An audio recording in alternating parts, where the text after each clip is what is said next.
Agora, como nós falávamos há pouco também dessa onda de calor que se instalou no Brasil e deve ganhar força a partir de hoje, então as temperaturas devem ficar pelo menos 5 graus acima da média em boa parte, inclusive, dos estados das regiões sudeste e também o centro-oeste.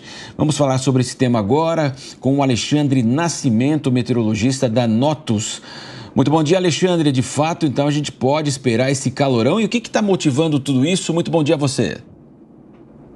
Muito bom dia, Marcelo Matos. Bom dia, Elisângela. Olha só, nós estamos aí sob o domínio, de um grande sistema de alta pressão que predomina sobre praticamente todas as regiões brasileiras. Esse sistema ele vem inibindo a formação de nuvens carregadas, o deslocamento das frentes frias, e aí, de forma gradativa, nos últimos dias, a temperatura veio subindo. Já tivemos aí uma semana, o pessoal reclamando bastante do calor, mas como você bem acabou de falar, isso é só o começo. A partir desse final de semana, as temperaturas sobem ainda mais, atingindo aí esse limiar, de 5 graus acima da média normal, ou seja, o que é normal para um mês de novembro, e aí a gente define isso, como tem os próximos dias, praticamente todos, a próxima semana inteira, como onda de calor. Então, vamos dizer assim, a raiz de tudo isso é um empilhamento de fatores. O primeiro deles, a gente não tem como negar, não tem como não dizer, é o aquecimento global. Então, eu sempre falo o seguinte, lá no meu começo de carreira, isso ali no final do século passado, começo desse século, nós, meteorologistas, a gente se reunia para fazer a previsão e a gente ficava discutindo, às vezes, horas, se amanhã São Paulo chegaria a 33 graus. 33 graus hoje em São Paulo é fichinha. A gente está falando aí, na expectativa daqui para a capital paulista, de 37, 38 graus ao longo da semana. Para o interior do país, temperaturas que já estão superando aí a marca de 40 graus. Só para vocês terem ideia, eu separei aqui uns dados de ontem, nós já tivemos aí temperaturas acima de 40 graus em grande parte do centro-oeste, do interior do sudeste, em parte da região norte e nordeste também. Então ontem, só para a gente falar nas capitais, para não tomar tanto tempo assim, Cuiabá superou a marca de 40 graus, chegou a 41 graus no dia de ontem, a região de Teresina também, 40,2 graus, e fora isso, várias cidades como Águas Claras em Mato Grosso do Sul, Guaragarças, Rondonópolis em Mato Grosso, aqui da UAN no MS, nós tivemos também aí as regiões de Castelo do Piauí, Oeiras, Picos, lá no estado do Piauí, enfim, várias localidades do Brasil superando a marca de 40 graus. E como a gente já falou, isso foi ontem, a expectativa de que esquente ainda mais a partir de hoje. Então, esse empilhamento, aquecimento global mantém uma régua mais alta do que o normal. O El Niño vigente nesse ano de 2023. Então, esses efeitos eles vão se empilhando. E nessa semana, especificamente falando, tem essa tal massa seca, esse sistema de alta pressão que, como eu usei o termo, vem empilhando fatores junto com o aquecimento global e o El Niño, e vai deixar aí essa semana, desculpa o termo, mas estupidamente quente, em praticamente todas as regiões brasileiras. Alexandre, é importante citar, como você mesmo disse, a questão da crise climática e as consequências, porque a gente sabe que a onda de calor já é uma consequência da crise climática, enchentes, quais outros eventos externos aí e complexos também a gente pode dizer que é em decorrência aí da crise climática?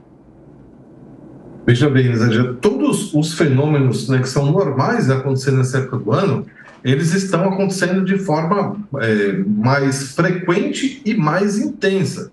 Então nós temos, por exemplo, só para a gente citar aí nas últimas semanas, a ventania que deixou alguns paulistanos uma semana sem energia. Nós tivemos no começo do ano o evento catastrófico do litoral norte do estado de São Paulo. Nós estamos aí com uma seca sem precedentes no rio Amazonas. Olha que absurdo, não é? Um rio gigantesco que sempre foi aí uma das bandeiras aqui da América do Sul, passando por uma crise nunca antes vista, A gente está aí já chegando no final do ano e a seca, que sempre existe, uma coisa é fato, existe a seca e a cheia dos rios amazônicos, mas A cheia, quando vem, ela fica muito mais cheia do que ela era antes. A seca, quando vem, agora está muito pior do que era antes. Isso já é também o efeito, né, dessas tais mudanças climáticas. Uma outra coisa que eu sempre falo, né, a gente talvez nem precisa mais falar de mudança climática, porque já mudou.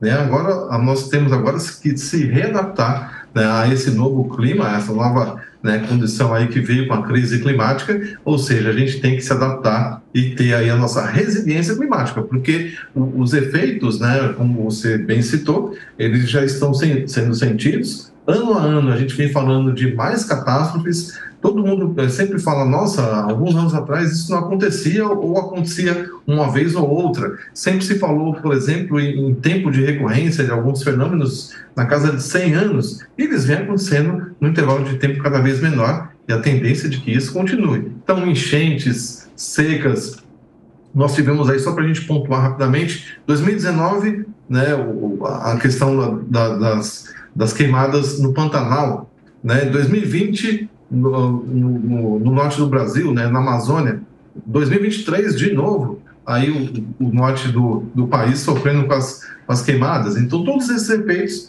infelizmente, aí já são, né, os efeitos da Amazônia. Aí vem da Val, né, seca, enchente, é tanta coisa absurda que até, né, é difícil de pontuar. Só para ter ideia, no ocorrido no litoral norte de São Paulo no começo do ano, foram registrados aí em pouco mais de 24 horas 600 milímetros.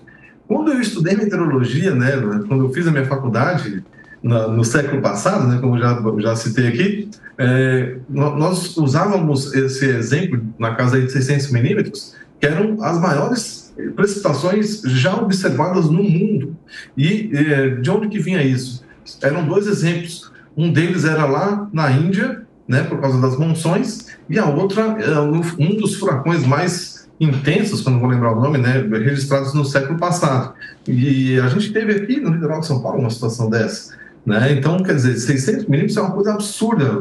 Seria 6 mil litros de água, né, despejados dentro de 1 metro quadrado. É uma coisa absurda, de fato. Aliás, 600 litros, perdão. Agora, Alexandre, outra ainda nessa linha, né? Aqui para o Sudeste, como você disse, né, realmente a população ficou transtornada aí, muito afetada. A Enel conseguiu concluir o seu trabalho apenas ontem, praticamente uma semana depois da chuva.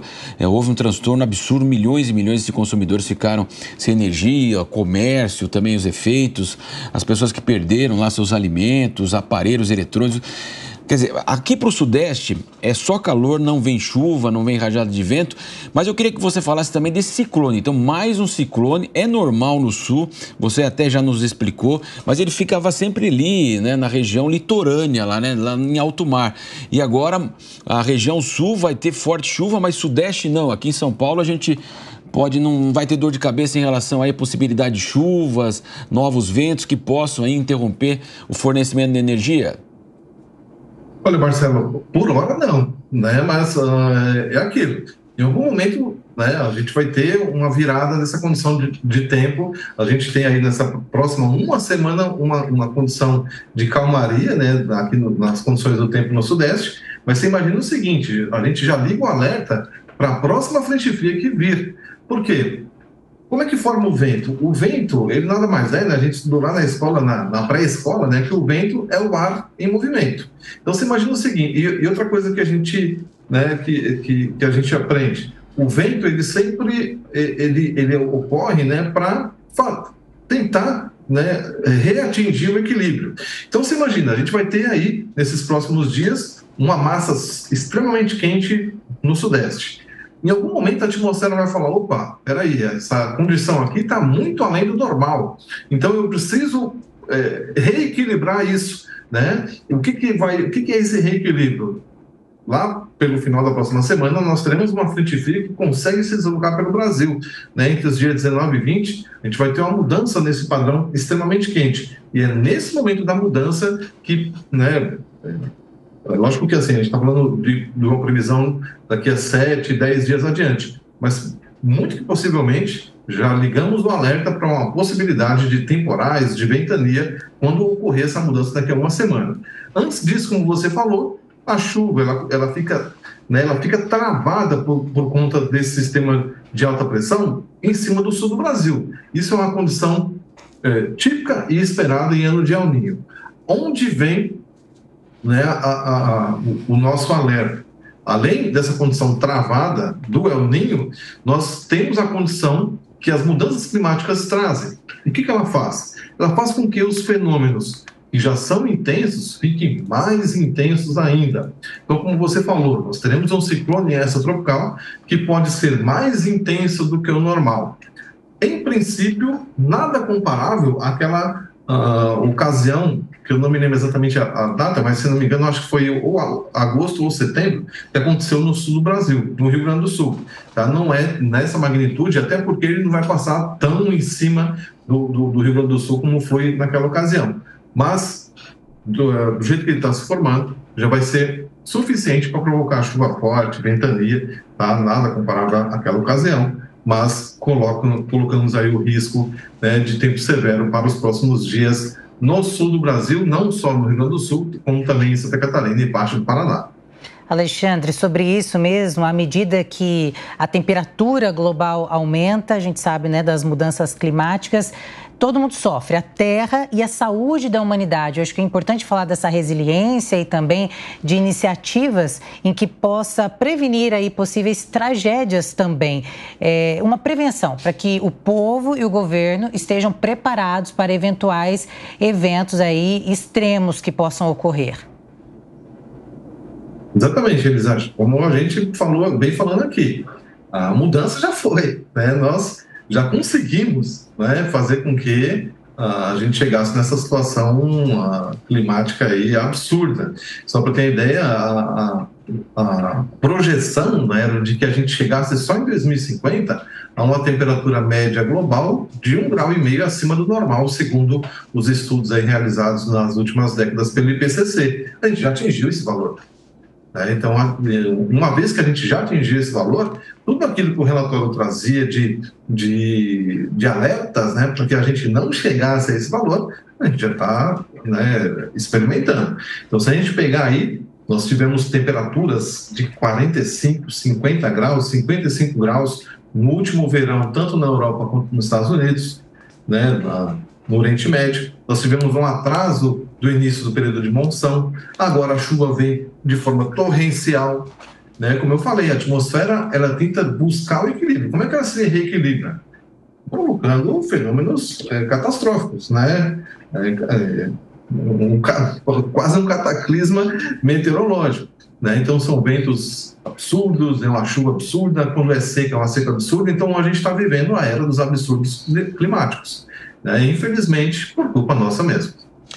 Muito bem, nós conversamos com Alexandre Nascimento, meteorologia da NOTS, participou aqui da programação da Jovem Pan. Muito obrigado, Alexandre. Obrigada. Eu que agradeço, até a próxima.